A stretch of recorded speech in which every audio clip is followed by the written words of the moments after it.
माजिद बताइएगा आप आपका इसके ऊपर क्या रिएक्शन है और आप इसको एक सिग्निफिकेंट मूव समझते हैं और ये एक ऐसा माइलस्टोन है जिसके बाद पाकिस्तान में डायनामिक्स ही चेंज हो जाएंगी एहतसाब की। और ये भी बताइएगा कि मामला आपको लगता है कि किसी और अदालत में जाएगा?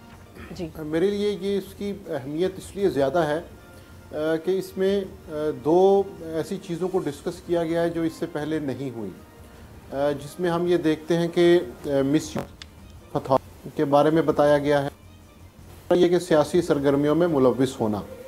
ये दो ऐसे मामलात हैं कि जिनके ऊपर माजी में कई दफ़ा बहस भी हुई, इल्ज़ामात भी लगे मुख्तलिफ़ अफराद पर, मुख्तलिफ़ इदारों पर, लेकिन कोई कार्रवाई नहीं हो सकी। और इसलिए ये सिग्निफ़िकेंट है कि ये दो मामलात पहली मरतबा इनको एड्रेस किया गया है और इस हवाले से कार्रवाई की गई है। तो ये बिल्कुल एक खुशाइंद अमल है और मुस्तकबिल में भी इस मामले के अंदर जहाँ जहाँ भी कोताही नज़र आएगी तो इम्कान यही है कि इस पर कार्रवाई की जाएगी।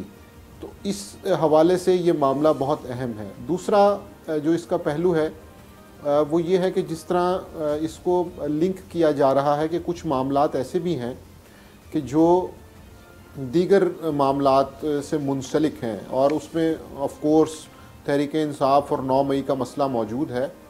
इस बयानिए में या इस प्रेस रिलीज़ के अंदर अगरचे 9 मई का तज़किरा नहीं किया गया, लेकिन इससे पहले ISPR की एक प्रेस रिलीज़ मौजूद है जिसमें उन्होंने कहा कि जनरल फैज़ से 9 मई के वाक़यात के हवाले से भी तहकीकात की जाएंगी। तो वो एक पुरानी प्रेस रिलीज़ के अंदर बाकायदा 9 मई और जनरल फैज़ हमीद के लफ्ज़ मौजूद हैं।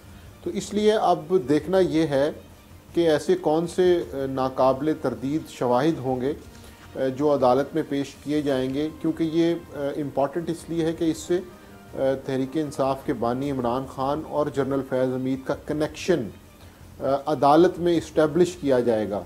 क्योंकि तहरीक इंसाफ का तो ये बयानिया है कि 9 मई कारकुनों का गम व गुस्सा था, अपने लीडर के ख़िलाफ़ एक एहतजाज था उसकी गिरफ़्तारी के ख़िलाफ़, लेकिन रियासत का, इदारों का, हुकूमत का मौक़िफ़ ये है कि नहीं, वो महज एक एहतजाज नहीं था बल्कि वो बगावत की एक साजिश थी।